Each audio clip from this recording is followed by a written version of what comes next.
Welcome back to the Barrel Zone Friday morning edition. Happy trade deadline day, everyone. We are going to talk about one game, really, but I want to give some thoughts on the entire slate. I have some just quick notes on a couple of games that I starred.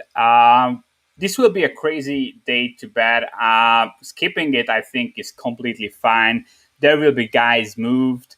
There are some huge question marks across the board. So I will just make sure to mention everything that I saw going through the board. All right. So the game I really want to talk about is the Angels game.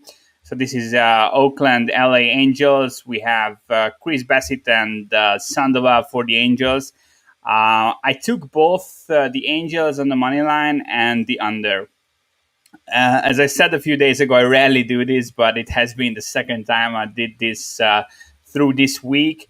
Sandoval, in my opinion, is really good. He's coming off an 8 inning outing, only gave up one earned runs with 13 strikeouts in Minnesota, went 108 pitches. If you look into his profile, I mean, basically no red flags at all. It's extremely impressive. 3.6 Sierra. His whip is at 1.1. K rate at 28%, 16% swinging strike rate. Lots of ground balls, 53%. Only gives up 28% hard contact. Also has a 15% infield pop-up rate, just a 65% overall contact rate. And we have he pitched like 71 innings so far this season. 311 WOBA at home. His line drive rates are extremely low, 16% to righties, 18 to lefties. He's pitching well, and I think his current form is also really good. So I'm liking Sandoval, especially in this spot. Oakland is not a good team, especially lately. In the last 30 days, they ranked 27th in WRC plus, 29th in team WOBA, 20th in hard hit rate. And I make LA minus 113 here. So I was kind of shocked to see them plus 110. That's where we bet it. Any plus money would be a bet for me. So anything you see on the board, I think they need to be favored, even with Walsh out. I just don't like Oakland too much. And Chris Bassett, he's very good, very, very good. I think it's some DFS sites are grading him higher than Sandoval, and I don't think that's right. I grade Sandoval slightly, just very slightly higher than him. And Bassett has been just kind of shaky lately.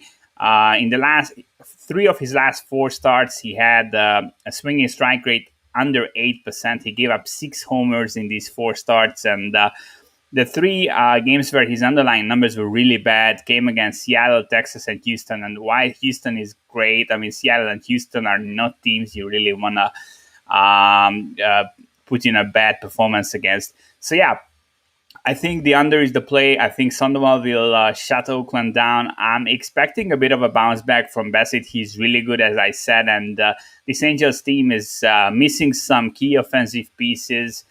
I think the under is a strong play as well, but I think the side has the bigger edge. Oakland's numbers are not great, and I think Sandoval will be able to shut them down.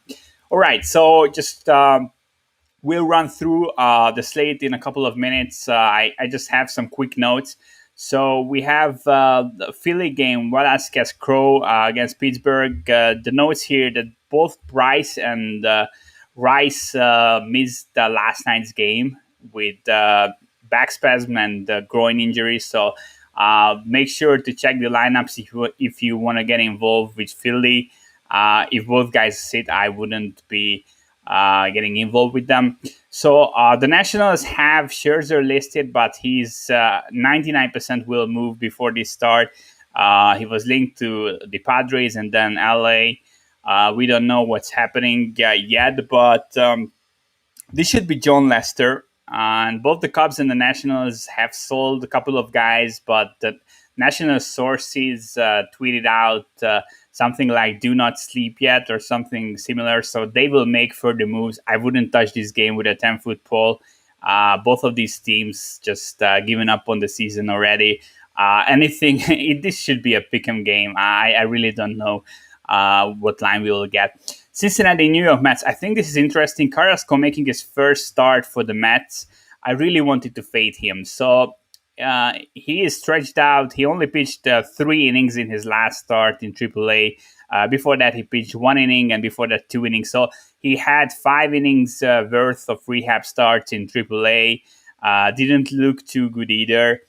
I really wanted to fade him, but the Cincinnati Reds on the road are not a great offense. They don't have Castellanos, and Gray couldn't put it together in the last 2 outings. I really expected him to look good after that pretty great start in KC like 3 starts ago, and the last 2 starts have been bad. So yeah, I cannot trust Gray that much. I cannot trust the Reds offense on the road. So yeah, I just cannot pull the trigger on Cincinnati. My numbers agree with the market line. I make it Mets minus 122.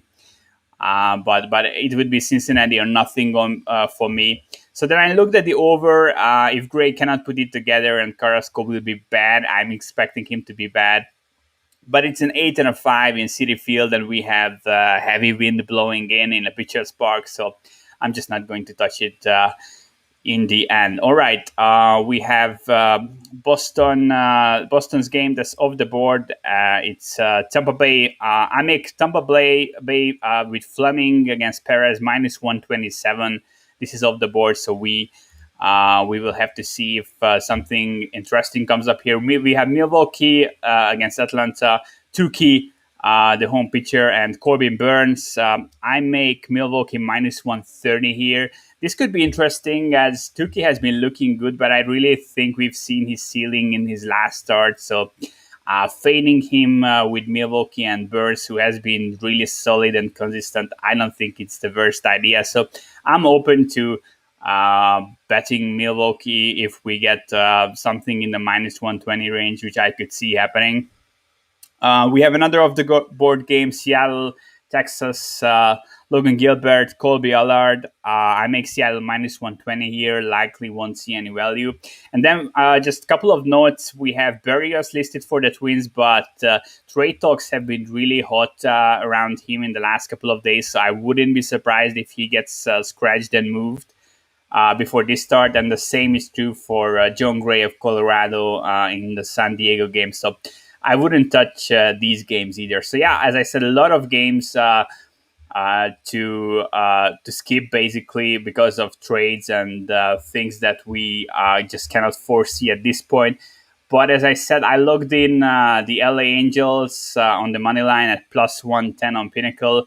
I make them minus 113, and I also logged in the under in the same game. And I don't really expect any more bets today. Maybe Milwaukee if we really get something better than the minus 130, which in my opinion would be the fair price. As I said, I think Tukey has been kind of pitching a bit above his head. I was on his strikeout total over in the last outing. It easily came through, but it wasn't as impressive overall, in my opinion, as I would have expected. And one more thing I just mentioned, I will just drop this. I just logged in strikeout total under. We went Zach Gallen under 5.5 strikeouts. I rarely give these out, as I usually lock in the strikeout props way after I'm recording this. But I'm really liking this. So Gallen, this will be his lowest strikeout opponent he has faced in a quite a while. He had only had 2 starts coming off the IL, and he wasn't looking real good. The swing and miss stuff isn't really there. I think realistically he will go like 4 to 5 innings, and so my model is saying he would need to go like close to 6 innings to get to 6 strikeouts.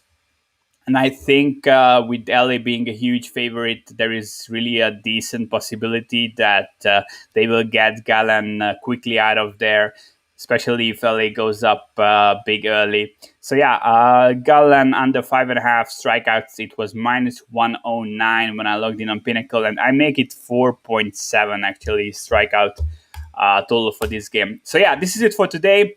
Thanks for tuning in. Have a great weekend. Please don't place too many bets today. It could be a crazy day. Skipping it and taking today off is perfectly fine. I will be back on Monday, and yeah, have a great weekend and good luck with your bets.